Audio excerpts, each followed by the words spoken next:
for years together. I can't pinpoint the exact moment everything changed, can't identify a single catalyst that made the shift happen. It wasn't after a fight where things were said that couldn't be taken back. It wasn't after discovering something that shattered trust. There was no dramatic event, no betrayal, no obvious breaking point. It was just a random Tuesday, completely ordinary. I was sitting in traffic after work, waiting at a red light, watching the car ahead of me inch forward, and the thought of going home to him felt heavy. Not angry heavy like after an argument. Not hurt heavy like after being let down. Just tired heavy.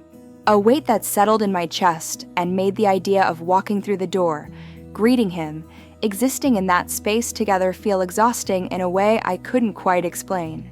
Like my body knew something my brain was still catching up to, some truth my conscious mind hadn't yet named, but my exhausted heart had been carrying for longer than I'd realized. That feeling should have alarmed me. Going home shouldn't feel like something you need to brace yourself for, shouldn't require gathering your energy like you're preparing for a task rather than looking forward to being with someone you love. But I pushed it down, told myself I was just in a bad mood, just tired from work, just being weird. I walked inside, gave him the usual greeting, asked about his day, settled into the evening routine we'd built over 4 years. For weeks after that Tuesday, I kept having the same feeling. Not every day, but often enough that I couldn't dismiss it as a one-time mood. Some mornings I'd wake up and the thought, I don't want to do this today, would be waiting for me before I was fully conscious. Not, I don't want to go to work, or I don't want to deal with traffic. Just this vague, heavy this that encompassed everything about maintaining the relationship, about being in it, about continuing to try. I started noticing little things with new eyes, like a filter had been removed and I was seeing clearly for the first time in years. The way he'd ask, "How was your day?" when I got home, but never actually listen to the answer. His eyes would already be drifting back to his phone or the TV while I was mid-sentence. I'd be telling him about something important, something that had stressed me out or excited me, and I could see him waiting for me to finish, not engaging with what I was saying, just holding space until it was his turn to talk or until he could return to whatever he'd been doing.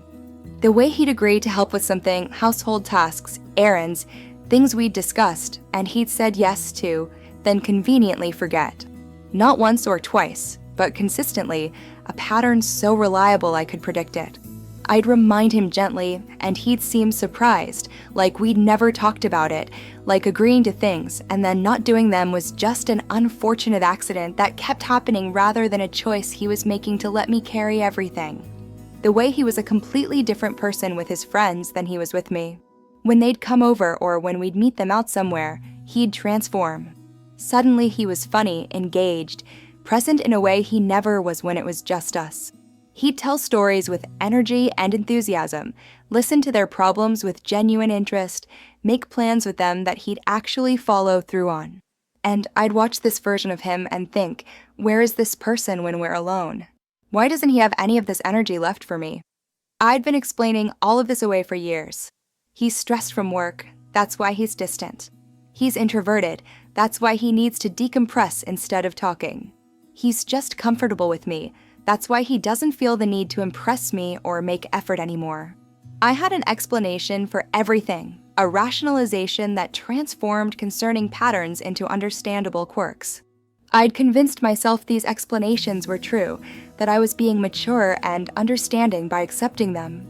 But that Tuesday, sitting in traffic with that heavy feeling in my chest, something shifted in how those explanations landed. They stopped working. The narrative I'd been telling myself started to feel false, like I was reading lines from a script I no longer believed in.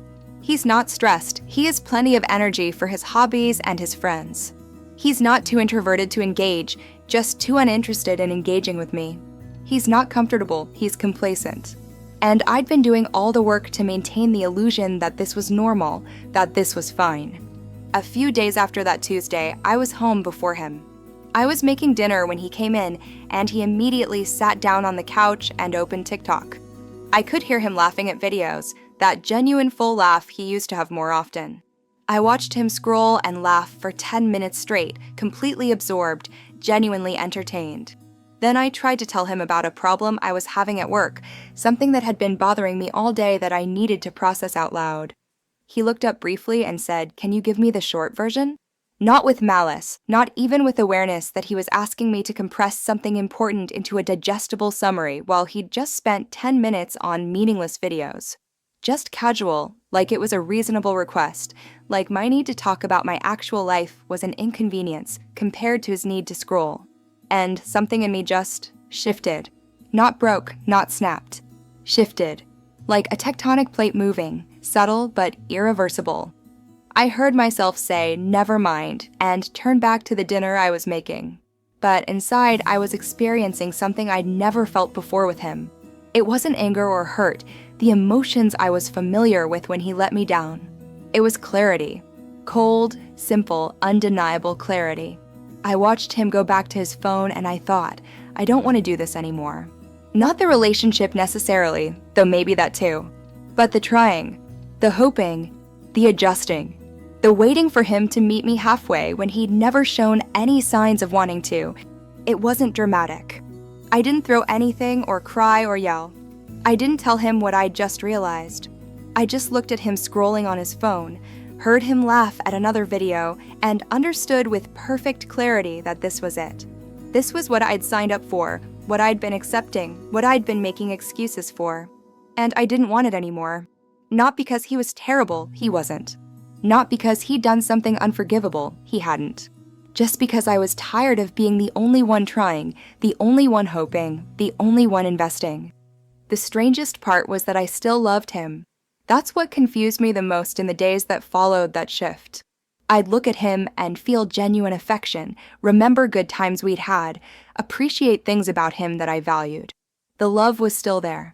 But it existed alongside this new understanding that love wasn't enough, had never been enough, would never be enough to make this feel like partnership instead of project. I realized you can love someone and still be tired of them. Not tired in the way you get tired of a bad habit you want to break or a difficult task you want to finish. Tired in your bones, in your spirit, in the part of you that keeps score of effort given and received. Tired of accommodating, explaining, hoping, waiting. Tired of being lonely with a witness, of doing all the emotional labor, of maintaining something that wasn't maintaining me back. I understood that you could love someone and still know it's not enough. That love, genuine, real love, doesn't automatically create compatibility or partnership or reciprocity. That loving someone doesn't obligate you to stay in something that's draining you, doesn't mean you have to keep trying when you're the only one trying, doesn't require you to sacrifice your own needs indefinitely just because the feeling is there. I recognized that you could love someone and still understand that staying would cost you yourself. That's what that Tuesday had shown me, that continuing this, maintaining this dynamic, accepting this level of partnership would mean losing more and more of myself. My energy, my hope, my belief that I deserve someone who'd meet me halfway, my sense that love should feel less heavy than this. Staying would mean choosing him over me, and I'd been doing that for 4 years already. That Tuesday didn't end the relationship. We kept going for weeks after, maybe months, moving through the same routines. But something had ended in me. Something fundamental had shifted that couldn't shift back. The part that kept believing it would get better, that kept hoping he'd wake up one day and suddenly be different, that kept making excuses for why things were the way they were, that part went quiet. Not angry, not bitter. Just quiet. Done. I started seeing everything through this new lens of clarity. Every time he chose his phone over conversation with me, I didn't make excuses anymore, I just noted it. Every time he forgot something he'd agreed to, I didn't rationalize it, I just saw it for what it was. Every time he had energy for everyone else, but none for me, I didn't explain it away, I just understood that this was the choice he was making, consistently, repeatedly, without any signs of changing. People talk about the moment they knew their relationship was over like it's this big, dramatic thing. A betrayal discovered, a fight that crossed a line, something explosive and obvious. But mine was quiet. Mine was sitting in traffic on a Tuesday feeling heavy. Mine was watching him laugh at TikTok for 10 minutes and then ask for the short version of my day. Mine was the slow, undramatic understanding that I'd been doing this alone for a very long time and I didn't want to anymore. The ending when it came wasn't explosive either. It was just me finally saying out loud what that Tuesday had taught me, that I loved him, but I couldn't do this anymore. that the trying had tired me out, that I needed to choose myself because he'd never chosen me, not really, not in the ways that mattered. He seemed surprised, like he hadn't seen it coming, and maybe he hadn't. Maybe all those moments where I'd felt the shift happening had been invisible to him because he'd never been paying close enough attention to see. That Tuesday in traffic was the beginning of the end, even though I didn't know it at the time. It was my body, my heart, my exhausted spirit finally saying enough before my mind caught up. And once I heard it, once I acknowledged it, once I stopped explaining it away, I couldn't unhear it. Something in me had gotten tired. Not of him exactly, but of what staying required me to accept. And that tiredness, that clarity, that quiet knowing, it was the kindest thing I'd felt in years. If you've had a random Tuesday where something in you just shifted, where you suddenly saw clearly what you'd been explaining away for years, you're not alone in that quiet awakening. Many have shared in the comments about their own moment when the excuses stopped working and the truth became undeniable. Sometimes the shift is quiet, but irreversible. If this resonates, this space continues for those who felt something fundamental change on an ordinary day.